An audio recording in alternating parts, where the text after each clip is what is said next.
Common metaphors, symbols, ideas, and thoughts are found throughout indigenous languages with a holistic view of the natural world that cannot be found anywhere else. There is an entire world of knowledge that cannot be offered through Western education systems and can only be achieved by oral storytelling in indigenous languages. Every day, indigenous human beings face the effects of the historical colonial oppression, poverty, inequality, overrepresentation in the justice system, substandard housing, racism, and violence, creating environments that impact health negatively. Indigenous people go missing at the highest rates without any new coverage. Indigenous women are objectified by society and often disregarded. Many families have had traumatic upbringings as a result from genocide and have not had the chance to heal. The cycle of sexual abuse from genocidal assimilation continues in many communities who were raped at boarding schools and by missionaries within their own communities. Alcoholism and addiction keep the cycle of trauma alive as indigenous communities struggle, make cultural resurgence, escape from poverty,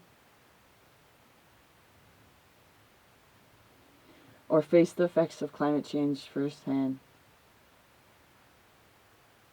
Many indigenous souls are searching for those songs that lift our spirits, those words that activate our DNA, and those connections with the natural world around us and flowing through us. They are searching for pieces of their soul that got robbed from them because of racism, trying to make sense of this injustice.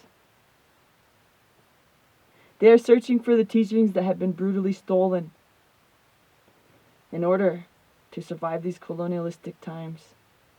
Indigenous cultures are threatened to extinction by this colonialistic world and the fast pace of living in the industrial society of today.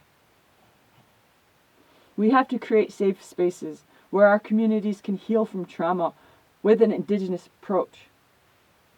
Tribal colleges and universities have learned how to provide healing for this kind of trauma by incorporating traditional teachings and focusing on language revitalization in a hybrid approach to behavioral, physical, and mental health problems. For example, the Deospayat project, initiated by the Sitka Glensa College and funded by National Institute of Health, provided curriculum for traditional health and medicine by studying traditional healers.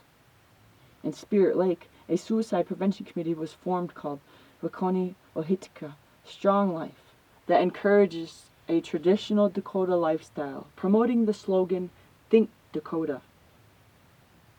Indigenous languages provide the blueprint for behavioral health in indigenous communities, along with values, respect, song, prayers, and expressive relationships. The original instructions provide us with the traditional knowledge needed in order to take care of the earth, and only through indigenous languages can we provide that route, ensuring prosperity for all. Our indigenous language was taught to our ancestors directly from the plants and animals. We have a sacred relationship to the natural world, and all of our ceremonies revolve around the cycles of earth as we habitually give thanks for all of life that is provided for us. The earth provides for us all the medicines we need to cure illnesses. Our ancestors have fought extremely hard to keep our ceremonial practices, even indiscreet when it was illegal to practice our own religion. It is our duty to revitalize what we can and pass this knowledge on to the next generation. To uphold our rights to health as stated in the Universal Declaration on Human Rights and the United Nations Declaration on the Rights of Indigenous Peoples, our modern-day healthcare systems must include indigenous, traditional knowledge that comes direct from indigenous cultures. It is our inherent rights as human beings to health and our inherent rights as indigenous peoples to determine how that is defined. The elders tell us not to make decisions based on our generation's wants and needs. They say to look ahead to the next 7th generation and to think of them in every decision we make.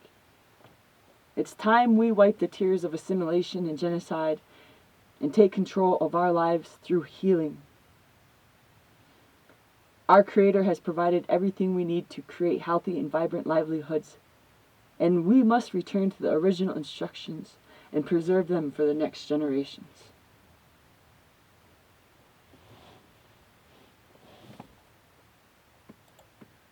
You weren't alone. You never were. We are here. We do care. You weren't alone. You never were. We are here. We do